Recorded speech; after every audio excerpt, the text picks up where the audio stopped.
کہ ہمارا امیر رشوت لیتا ہے اور پاک دامنی کی مخالفت کرتا ہے، یہ کیسی آفت ہے؟ اور جب تک بنی عباس میں سے کوئی امت پر حاکم ہے تو ظلم و ستم کا خاتمہ ممکن نہیں۔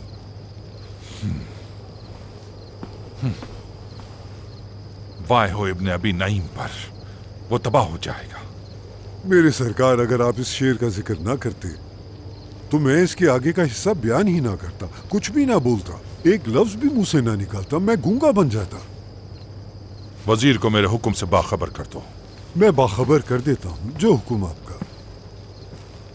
جب تک میں خلیفہ ہوں ابن ابی نعیم سندھ کی طرف شہر بدر رہے گا۔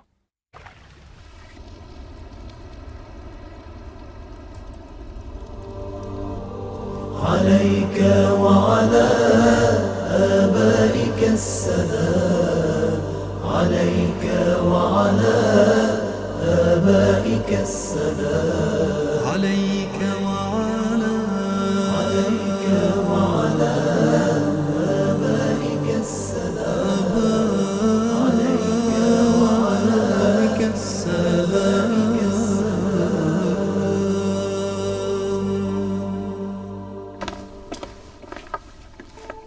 السلام علیکم میرے مولا۔ وعلیکم السلام۔ مجھ سے کوئی کام تھا؟ ہاں حر، مجھے تمہاری مدد کی ضرورت ہے۔ حکم دیجئے میرے مولا، میں حاضر ہوں۔ ذرا مدد کرو، یہ کھانے کا سامان اٹھاؤ، اگر زحمت نہ ہو۔ میرے لیے بہت بڑی سعادت ہوگی۔ میں چاہتا ہوں کہ تم میری مدد کرو اور اس کو مدینے لے چلیں، تاکہ ان فقیروں اور سادات کے درمیان تقسیم کر دیں جنہوں نے خلفاء کے ساتھ جنگ میں اپنے سرپرستوں کو کھو دیا ہے۔ آپ کا حکم سر آنکھوں پر۔ خدا تمہیں جزائے خیر دے۔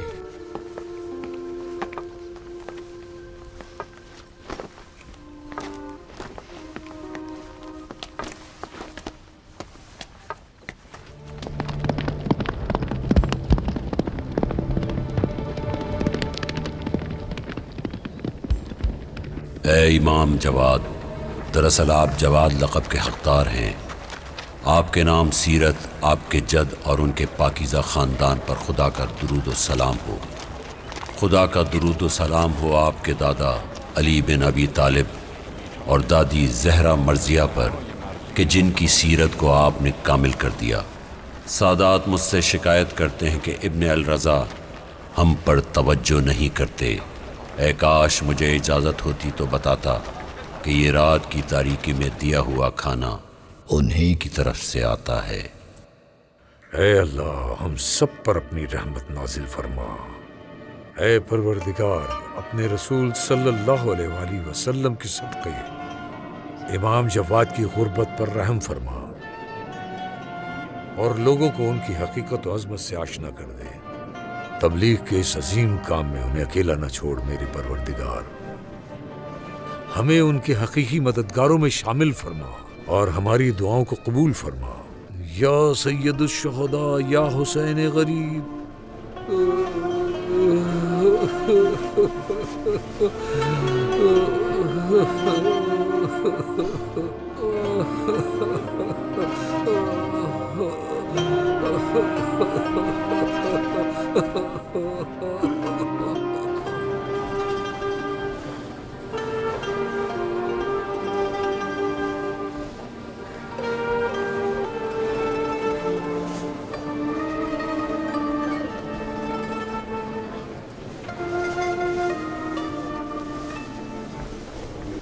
استاد، مجھے یہاں آپ کے پاس شہر قم سے یحییٰ ابن ابی عمران نے بھیجا ہے تاکہ میں آپ کا شاگرد بن سکوں۔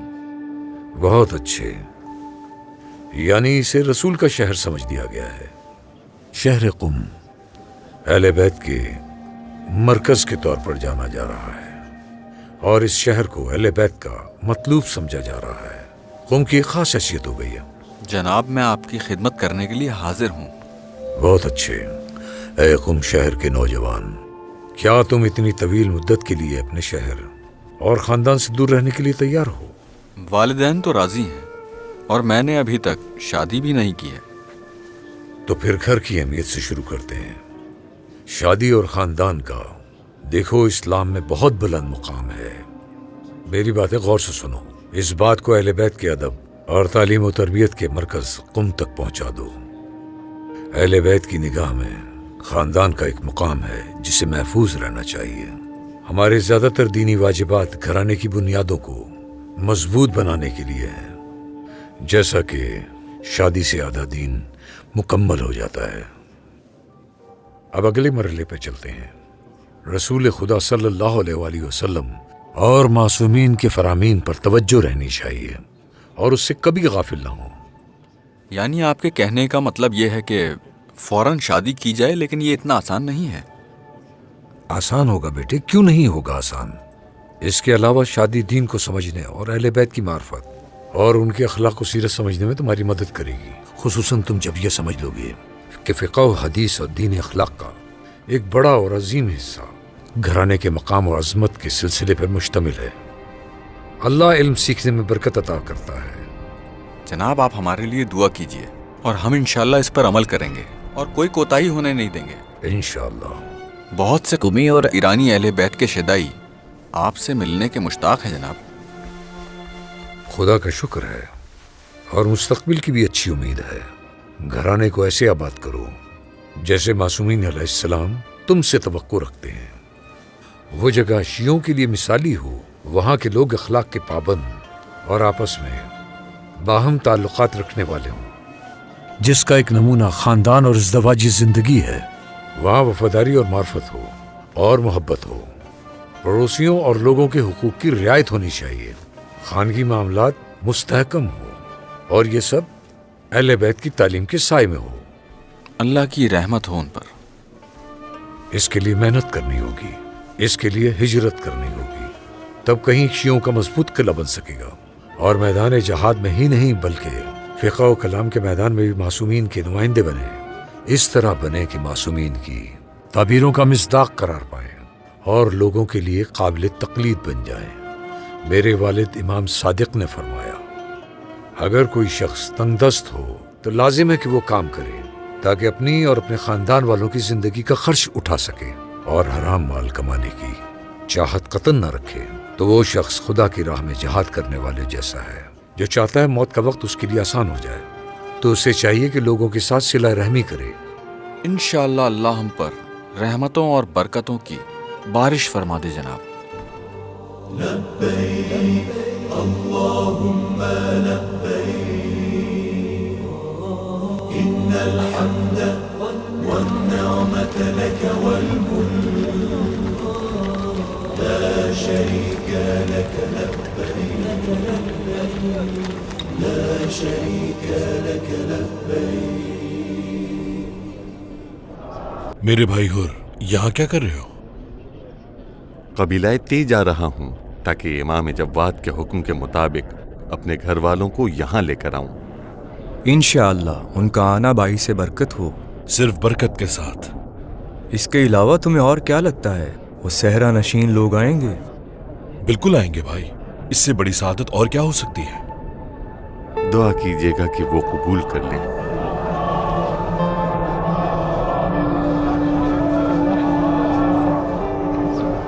السلام علیکم. وعلیکم السلام ورحمۃ اللہ. بہت دنوں بعد دیکھا تمہیں حر. خدا کا شکر ہے دیبل کہ میں اپنے مولا امام محمد تقی کے ذریعے ہدایت پا گیا. یہ تمہارے لیے دوسری زندگی ہے. بہت ہی فخر اور خوشی کی بات ہے یہ. کبھی لے جا رہا ہوں تاکہ انہیں بھی لے آؤں. تم بھی میرے ساتھ آؤ. ہاں چلو چلیں.